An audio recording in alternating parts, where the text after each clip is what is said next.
السلام علیکم ورحمۃ اللہ وبرکاتہ۔ الحمدللہ رب العالمین وصلی اللہ علی النبی الکریم۔ معزز سامعین، آج کا ہمارا موضوع ہے پیارے نبی صلی اللہ علیہ وسلم کا گھر اور سادگی۔ معزز حاضرین و سامعین، گھر اللہ کی ایک عظیم نعمت ہے، چاہے چھوٹا ہو یا بڑا، کچا ہو یا پکا۔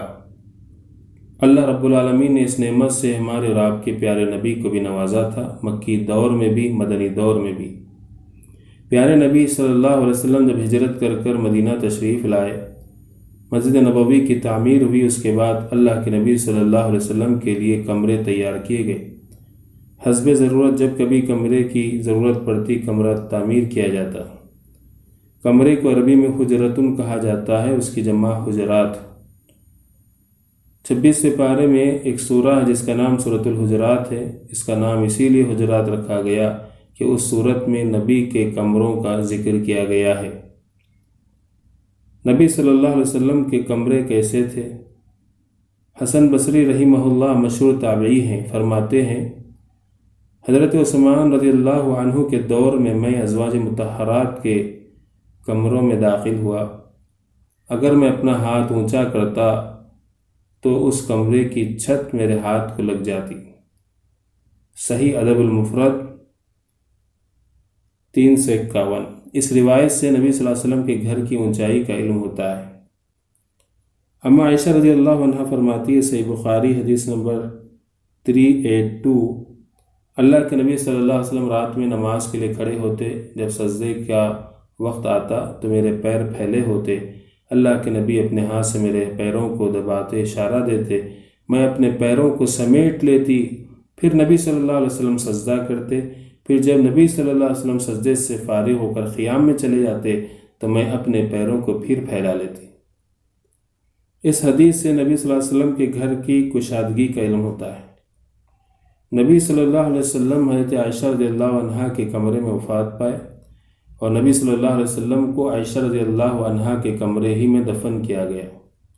اس کمرے میں ٹوٹل 3 قبریں ہیں، ایک اللہ کے نبی صلی اللہ علیہ وسلم کی، دوسری حضرت ابو بکر صدیق رضی اللہ عنہ کی، کیونکہ صدیق اکبر رضی اللہ عنہ نے، طبرانی کی روایت ہے، اپنی موت سے پہلے وصیت کی اپنی بیٹی عائشہ رضی اللہ عنہا سے کہ میری وفات کے بعد مجھے نبی صلی اللہ علیہ وسلم کے پہلو میں دفنایا گیا۔ صحیح بخاری کی ایک اور روایت ہے، حدیث نمبر 3700، عمر فاروق رضی اللہ عنہ جب زخمی ہوئے تو انہوں نے اپنے بیٹے کو عائشہ رضی اللہ عنہ کی خدمت میں بھیجا کہ ان سے اجازت طلب کرے کہ اگر وہ راضی ہیں تو میری شہادت کے بعد مجھے ابو بکر رضی اللہ عنہ کے پہلو میں دفنایا جائے۔ اما عائشہ رضی اللہ عنہ کی خواہش تھی کہ وہ وہاں دفن ہو، لیکن انہوں نے عمر فاروق رضی اللہ عنہ کو اپنے اوپر ترجیح دیا، اور حضرت عمر فاروق کی شہادت کے بعد عمر فاروق رضی اللہ عنہ کو ابو بکر صدیق رضی اللہ عنہ کے پہلو میں دفنایا گیا۔ تو ٹوٹل اس کمرے میں 3 قبریں ہیں۔ اس سے ہم کو گھر کی کشادگی کا علم ہوتا ہے۔ نبی صلی اللہ علیہ وسلم اپنے گھروں کو سجاتے سنوارتے، مگر کس چیز سے؟ اللہ کے احکامات سے۔ جب کبھی اپنے گھر کے اندر کوئی غیر شرعی کام دیکھتے تو فوراً اس کی اصلاح فرماتے۔ اما عائشہ رضی اللہ عنہ فرماتی ہے، صحیح بخاری حدیث نمبر 5952، اللہ کے نبی صلی اللہ علیہ وسلم گھر میں اپنے کوئی بھی صلیب کا نشان دیکھتے تو اس کو زائل کر دیتے، اس کو نکال دیتے۔ اس سے پتہ چلا کہ ہم اپنے گھروں کے اندر غیر اسلامی شعار کو نہ رکھیں، جو غیر مسلمین کا شعار ہو، ان کی پہچان ہو، ایسی چیزیں گھروں میں نہ رکھیں۔ جیسے اللہ کے نبی صلی اللہ علیہ وسلم نے صلیب کو نکال دیا۔ صلیب کہتے ہیں پلس کا نشان جو کرسچنس جس پر عقیدہ رکھتے ہیں کہ عیسیٰ علیہ السلام کو اس پر سولی دی گئی اور وہ اس کو عقیدتاً اپنے گلوں میں لٹکاتے ہیں۔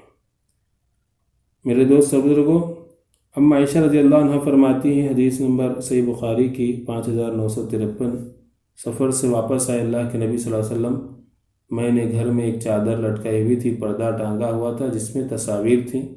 اللہ کے نبی صلی اللہ علیہ وسلم نے اس کو کھینچا اور نکال کر پھینک دیا۔ اور اللہ کے نبی صلی اللہ علیہ وسلم نے فرمایا کہ دیکھیے اس طرح کی تصاویر بنانے والوں کو اللہ رب العالمین کل قیامت کے دن سخت عذاب دے گا۔ تو پتہ چلا کہ ہم اپنے گھروں کے اندر ذی روح تصاویر نہ رکھیں، جیسے انسان ہیں، پرندے ہیں، جانور وغیرہ کے تصاویر اپنے گھروں میں نہ لٹکائیں، اور اسی طریقے سے اور روایت کی روشنی میں کتا بھی نہ رکھیں، کیونکہ جس گھر میں تصویر و کتا ہوتے ہیں اس گھر میں رحمت کے فرشتے داخل نہیں ہوتے ہیں۔